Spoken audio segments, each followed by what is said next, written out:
দল, এখনো পর্যন্ত আল্লাহওয়ালা বুজুর্গরা বন্ধু আল্লাহ রাব্বুল আলামিনকে পাওয়ার জন্য বন্ধু কি করে কম্পিটিশন করেছিল। আজকে পর্যন্ত আল্লাহওয়ালা লোকেরা ভালো কাজ করার জন্য তারা কন্টিনিউ কি করে, কথা বলেন না কেন? আমি আপনাদেরকে একটা এক্সাম্পল দেব বন্ধু। আমার কাছে ছোট্ট একটা অনুরোধ আছে, ছোট্ট একটা রিকোয়েস্ট আছে বন্ধু, যে আমি আজকে আবু বকর সিদ্দিক রাদিয়াল্লাহু তাআলা আনহু নিয়ে একটু আলোচনা করব।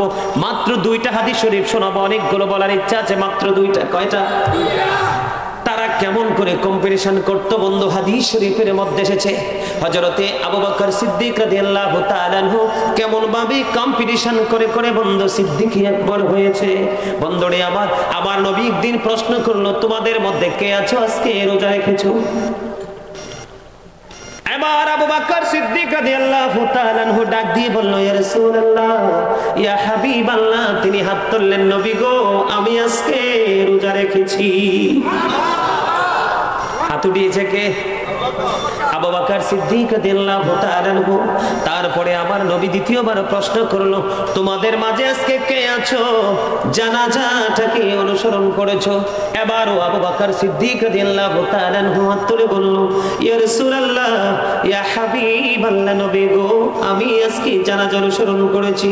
2টা চলে গেল। তৃতীয়বার আমার নবী আরো একটা প্রশ্ন করলো, আজকে কে আছো গো, আজকে কে আছো অসুস্থ রোগীর খবর নিয়েছো? এবার আবু বকর সিদ্দিক রাদিয়াল্লাহু তাআলা আনহু হাত তুললো। আবার আমার নবী প্রশ্ন করলেন, তোমাদের মাঝে কে আছো আজকে মিসকিনকে খাইয়েছো?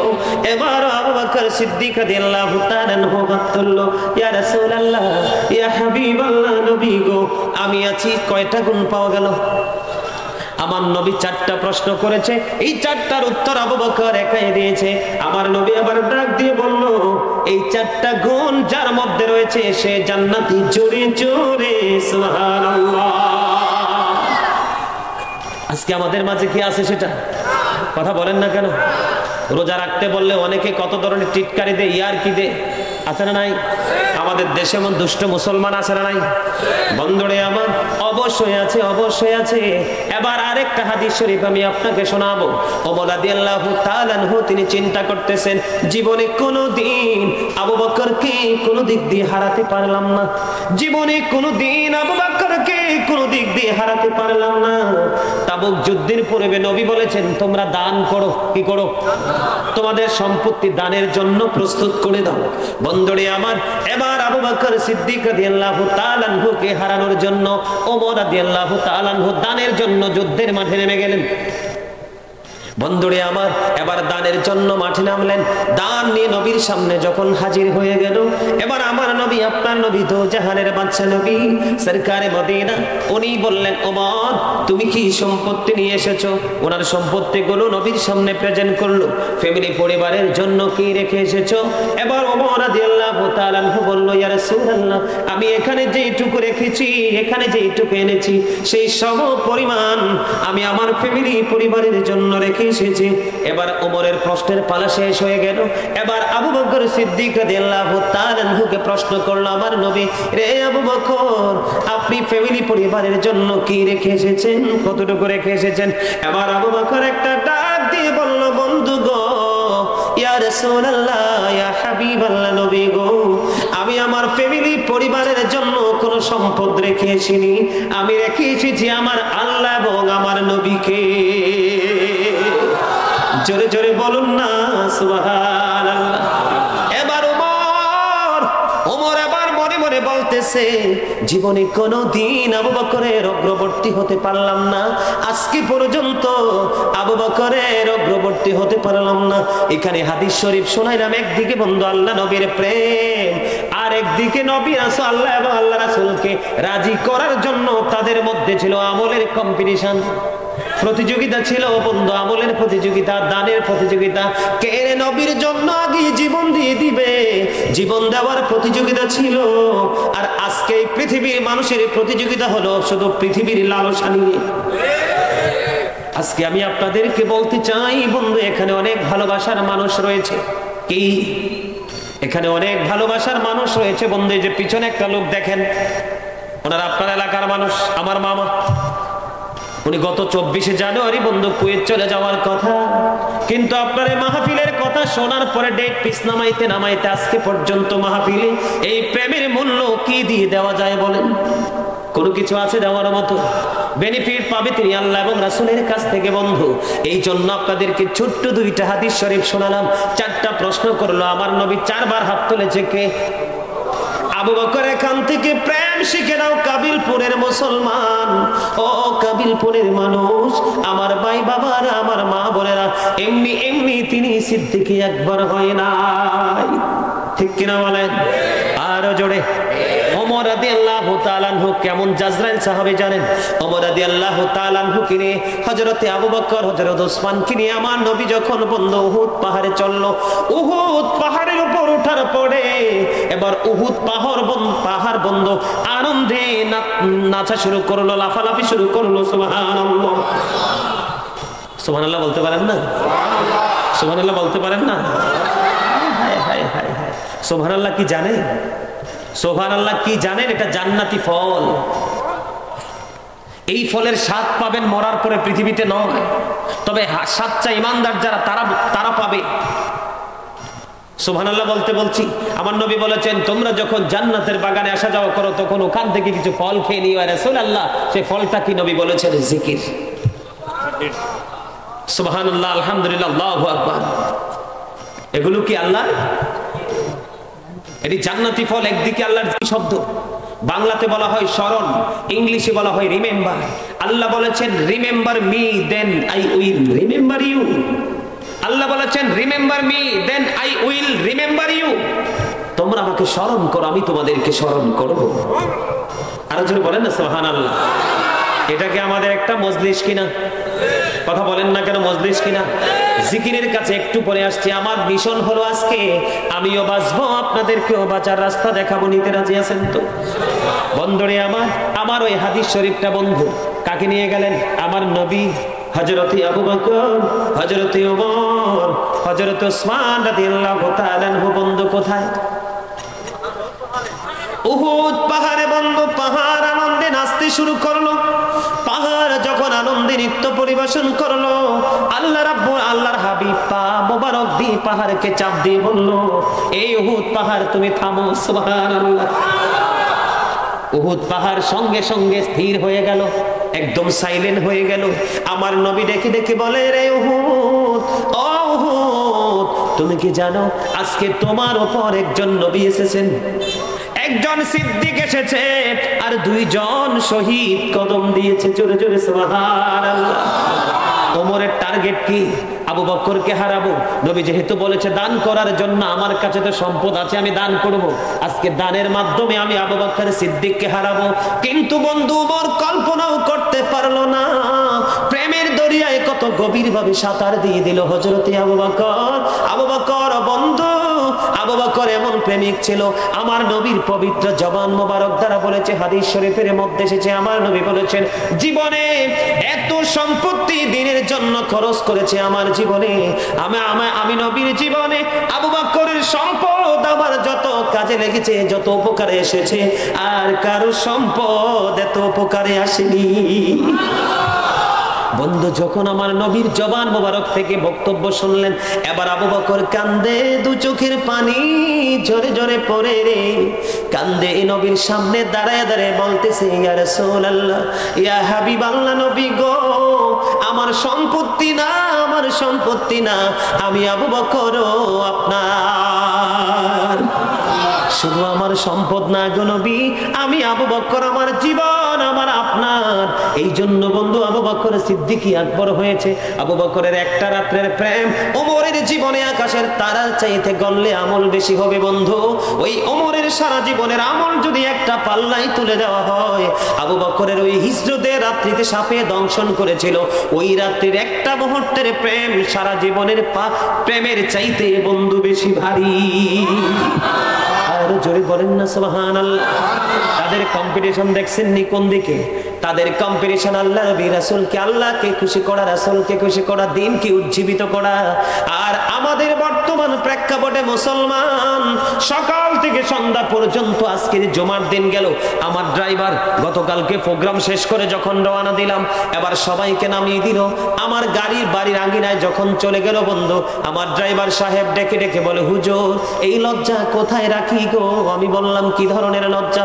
হুজুর আজকের রজনী, জুমার রজনী, এই জুমার রজনীতে কেউ যদি মদিনাওয়ালাকে ভালোবেসে মাত্র 80 বার দরুদ পড়ে, আমার আল্লাহ কথা দিয়েছেন আমি আমার বান্দার 80 বছরের সগীরা গুনাহ মাফ করে দেই।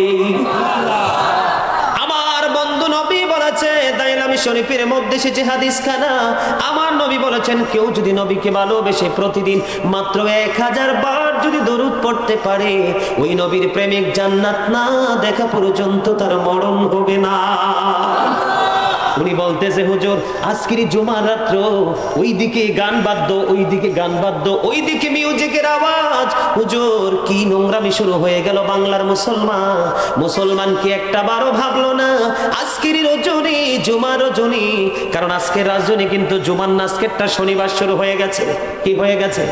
সন্ধ্যার পর থেকে শনিবার চলতেছে, কারণ আমরা জানি দিন দিয়ে পৃথিবী হিসাব করে, কিন্তু আল্লাহর বিধান অনুযায়ী মাগরিবের পর থেকে নেক্সট ডে শুরু হয়ে যায়। ঠিক কিনা বলে? আমার আলোচনা কি ভালো লাগে না খারাপ লাগে? কার কার কাছে ভালো লাগে? আল্লাহু আকবার, আল্লাহু আকবার, ইয়া রাসূলুল্লাহ, ইয়া গাউসাতুল দাস্তাগীর। আলহামদুলিল্লাহ বলেন আরেকটু জোরে। আলহামদুলিল্লাহ বলতে আপনাদের কষ্ট হোক। আমি কত দিক নিয়ে ওয়াজ করবো বলেন তো? আপনাদের সব দিক দিয়ে ভেরি উইক, অল সাইড। কয় দিক দিয়ে ওয়াজ করবো আপনারা জানেন? আপনারা দেখেন নাই যে আমরা আজকে, আমি ওখান থেকে দেখছি যে মোটামুটি সিম্পলের মধ্যে স্টেজটা মোটামুটি সুন্দর করছে। আমি বলছি আপনি পৃথিবী এত সুন্দর, পৃথিবীকে যদি আপনি প্রশ্ন করেন যে দুনিয়া তুমি তো অনেক সুন্দর, পৃথিবী আপনাকে পাল্টা জবাব দিলে নো, তো আমার চাইতে তুমি বেশি সুন্দর। আকাশের তারা বন্ধু, আকাশে মিটি মিটি তারা জ্বলে, কখনো পূর্ব আকাশে সূর্য উদিত হয়, পৃথিবীকে অন্ধকার দূর করে সূর্যের কিরণ পৃথিবীকে আলোকিত করে দেয়। ঠিক কিনা বলেন? আবার যখন সূর্য পশ্চিম আকাশে অস্ত যায়, পুরো পৃথিবী আবার অন্ধকার হয়ে যায়, কেউ কারো চেহারা দেখে না, লাইটের আলো অথবা আয়না ছাড়া। ঠিক কিনা বলেন? এত সুন্দর আকাশ ডিজাইন করেছেন আমার আল্লাহ, কখনো লাল, কখনো নীল, কখনো বেগুনি, কখনো হলুদ, বিভিন্ন ডিজাইনে ডিজাইনেবল করে স্থানান্তর করেছেন আসমানকে। এখান থেকে একজন যুবক যদি কথা বলতে পারো, আসমানকে বলো আসমান তুমি অনেক সুন্দর, আসমান পাল্টা আপনাকে জবাব দিয়ে দিবে না রে না, আমি আসমানের চাইতেও তুমি সুন্দর। কারণ এই জমিন বলবে আমি, আসমান বলবে আমি, সবকিছু সৃষ্টি করেছেন মালিক তোমাদের জন্য। বলে হুজুর আপনি কি মুখস্থ বলেছেন? না, সূরা 3 এর মধ্যে যান, পবিত্র কালামে হাকিমে আল্লাহ বলেছেন লাকাদ খালাকনাল ইনসানা ফি আহসানি তাকওয়িম। আল্লাহ রাব্বুল আলামিন স্পষ্ট করে বলে দিয়েছেন, আল্লাহ রাব্বুল আলামিন বলেছেন মানুষকে সুন্দর করে সৃষ্টি করেছেন, যেটাকে ইংলিশে বলা হয় বিউটিফুল শেপ। মানুষের গঠন প্রণালী অত্যন্ত চমৎকার।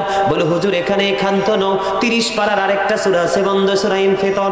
সূরা ইনফিতরের মধ্যে চলে যান, আল্লাহ রাব্বুল আলামিন অত্যন্ত চমৎকার ভাবে বলে দিয়েছেন ফি আই সূরাতিন মা শাআ রাক্কাবা। আল্লাহ created the mind, আল্লাহ বলেছেন আল্লাহর মন মতো করে আমাদেরকে সৃষ্টি করেছে। বলেছে কে? এক সূরায় বলেছে সুন্দর করে, কি করে? আর এক সূরায় বলেছে মন মতো করে। এখন আপনি মন মতো কি আল্লাহকে ডাকতে পারেন? দেখেন কেমনে একটা একটা করে উঠা যায়। কালকে মাহফিলে গেছি, চাচা মিয়া সামনে বসে গোল মিটিং এর মতো বসে বসে বাদাম খাচ্ছে, মনে হয় যে শ্বশুর বাড়ি বেড়াইতে আসছে। কি এত সুন্দর করে মানুষ বানাইলো আল্লাহ, মানুষ আলহামদুলিল্লাহ বলতে পারবে না? অল প্রেজ ইজ টু আল্লাহ, সমস্ত প্রশংসা কার জন্য? এত সুন্দর করে আপনাকে বানাইলো, এত সুন্দর পৃথিবী আপনাকে আল্লাহ গিফট করে দিল, এবং চিরদিনের জন্য আপনার জন্য চিরস্থায়ী জান্নাত, যেটাকে ইংলিশে বলা হয় প্যারাডাইস এন্ড গার্ডেন। আপনি প্যারাডাইসও বলতে পারেন, গার্ডেনও বলতে পারেন। ঠিক কিনা বলেন? আরো জোরে বলে। জান্নাতুল ফেরদাউস আল্লাহ বরাদ্দ করে দিল, এটা আপনার জন্য নিয়ামত। বন্ধুরে আমার, একটুখানি ছোট্ট করে আমি একটু ব্যতিক্রম আলোচনা করব, একটু ধৈর্য ধরে শুনবেন তো। ধৈর্য ধরে শুনবো। বলে হুজুর আল্লাহ এত সুন্দর করে পাঠালো, আমরা কেন এত সুন্দর নাই? আমরা সুন্দর না থাকার পিছনে অন্যতম কারণ হলো আল্লাহ রাব্বুল আলামিন পৃথিবী দিয়ে আমাদেরকে পরীক্ষায় ফেলাইয়া দিছে।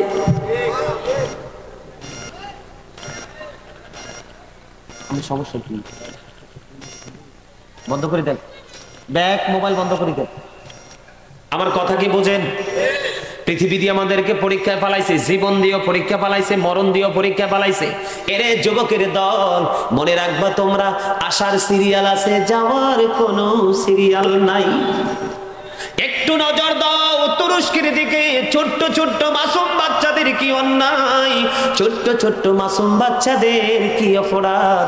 কারণ হচ্ছে বন্ধু মুরব্বীরা বলছে, বলবো নি?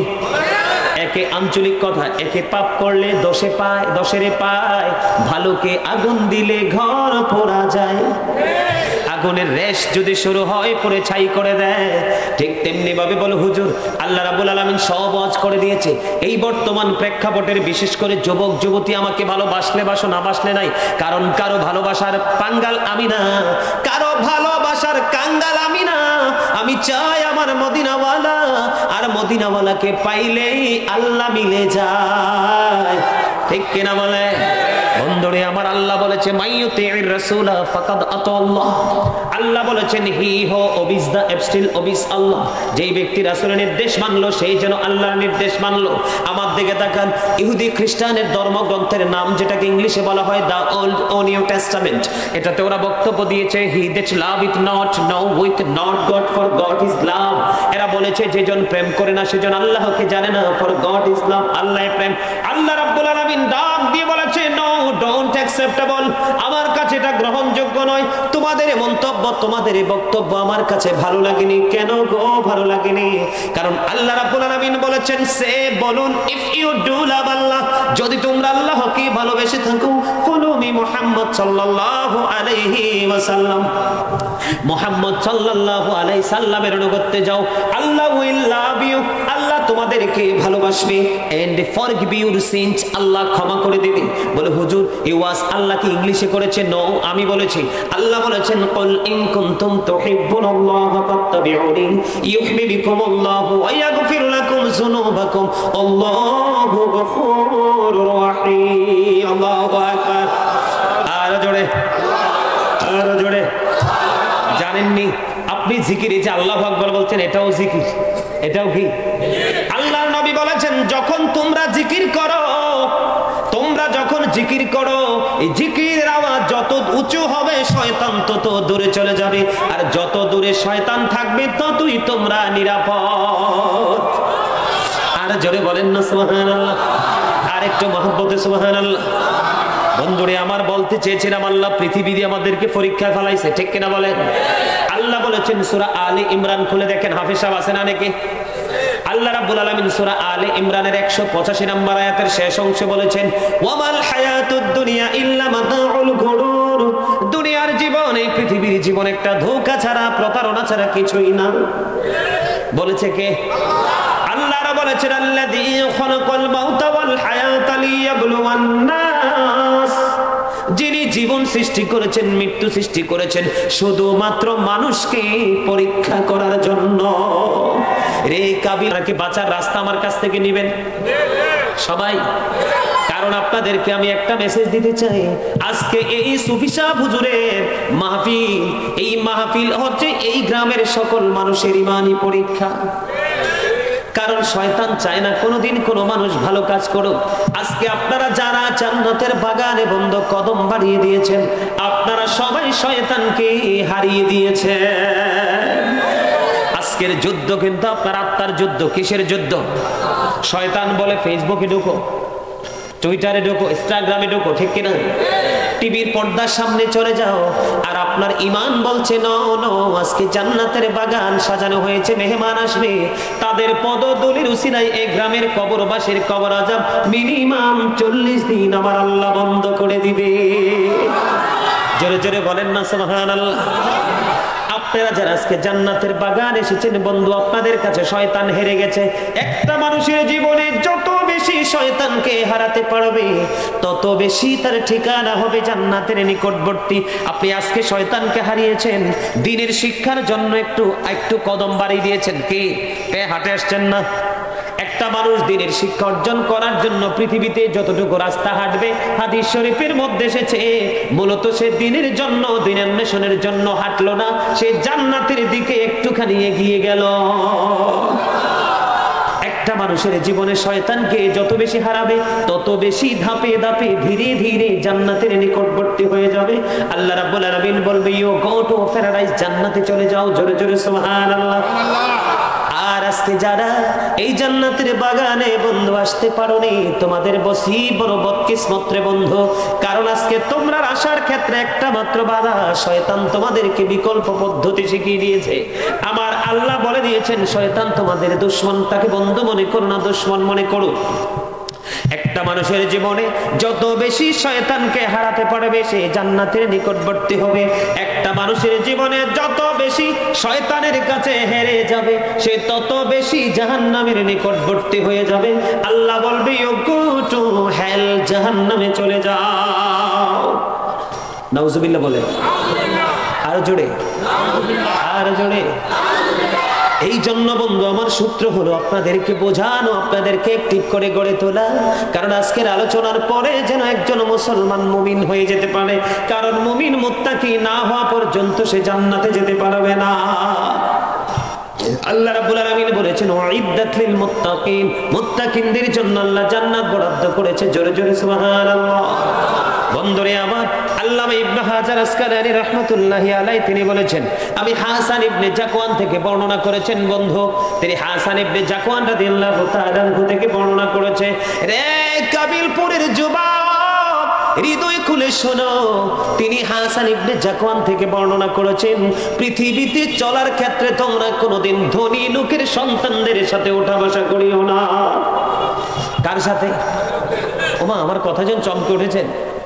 নতুন শুনছেন আজকে না? এই ওয়াজটা আজকে নতুন না? নতুন না? সব নতুন নতুন শিখাবো আজকে আপনাদেরকে, যদি শিখতে চান। কে বলেছেন? বন্ধুরে আমার দিকে তাকান। কেন প্রশ্ন আসতে পারে, বলে হুজুর গো, কেন গো বড় লোকের সন্তানের সাথে মিশতে নিষেধ করলেন?